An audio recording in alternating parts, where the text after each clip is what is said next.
So I don't always have my camera with me, and it's times like this that I wish that I actually had it with me all the time. When you're in the moment, you're gonna grab what you have, and that is your phone.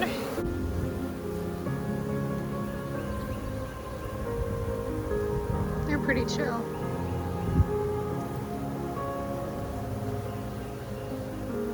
Swarms are typically a lot more gentle than what you think. Mainly because they don't have anything really to protect. They don't have a home.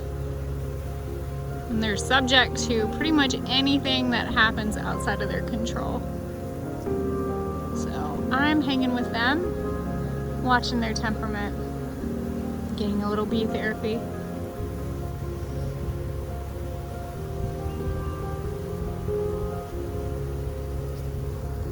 Hey girls.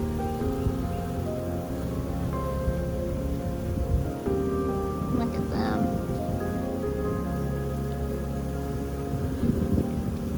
I take my time when I have an opportunity to capture a swarm, and I really just kind of get to know their personality. And if you're getting into beekeeping or you're kind of still learning about it, you'll learn in the future that each colony that you have tends to have its own personality. I have a few hives that we've nicknamed bananas because they are absolutely nuts, and they are the best honey producers that we have though.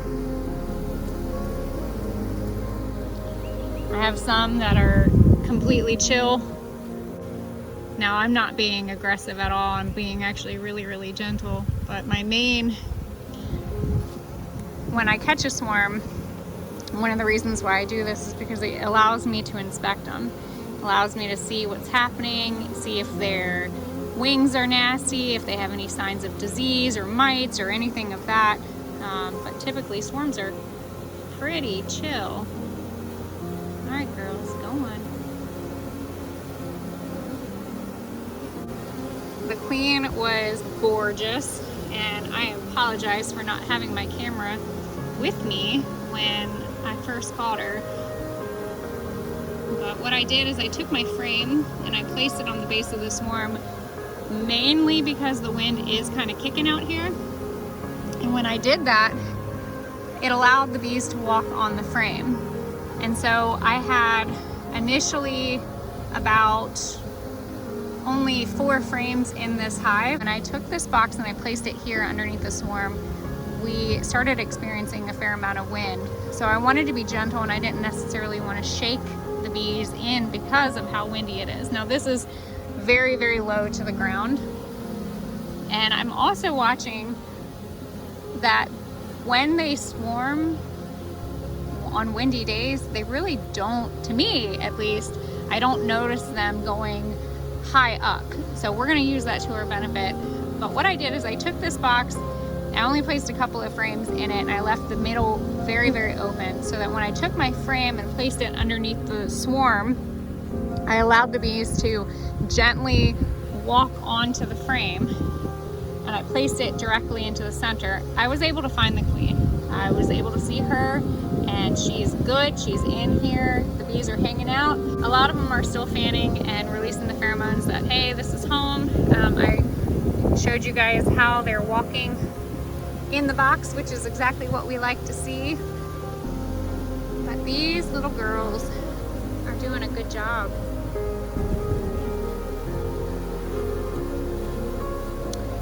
I don't know about you guys, but this is definitely a year for swarms. We are seeing so many swarms in our area.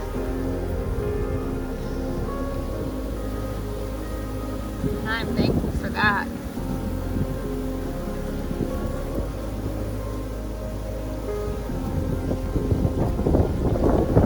Very, very windy today.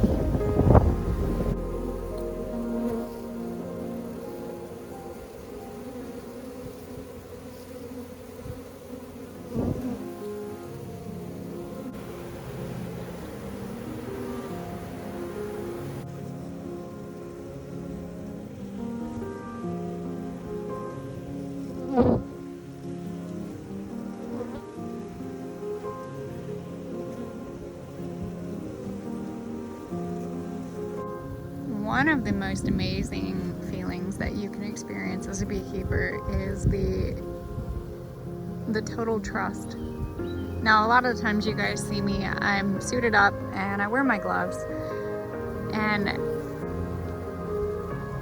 I get a lot of comments, you know, saying that I shouldn't wear my gloves and I shouldn't suit up, but the protection is there for a reason.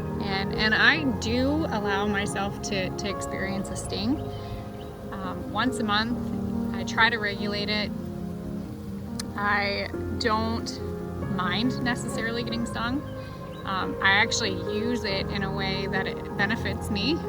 My dominant hand sustained an injury a few years back, and every once in a while it locks up. So for me, when I get a sting, I try to sting myself on my dominant arm, and it really does help. Now, I'm not gonna say go out and start stinging yourself, but for me, you know, I do sting. I do allow to have monthly bee stings. I'm not opposed to it, but I want people to experience and feel like they're not any less of a beekeeper for wearing a bee suit.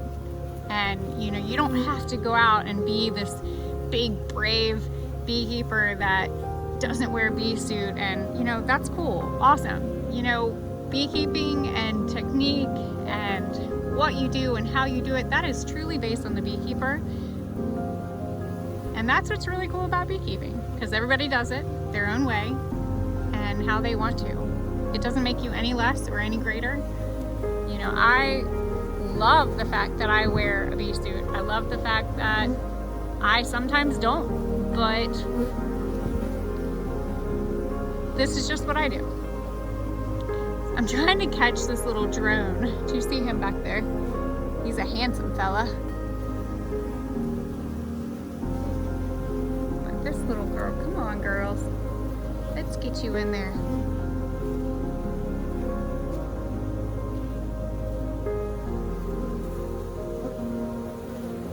There you go. Well, hi, handsome.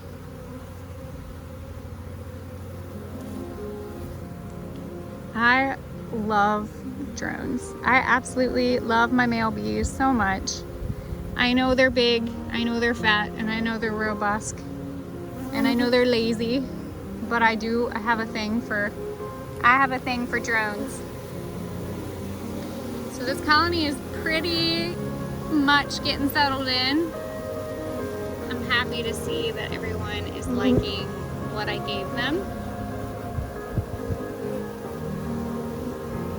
Gave them some foundations with some wax, a couple that are already drawn out, some that need some work, some pollen and nectar, and then a frame of honey that'll get them started. But they're gonna have to work, and they're gonna need the resources to work, so that's what we're doing. I definitely think that they are pretty happy. So we're gonna close them up and let them be.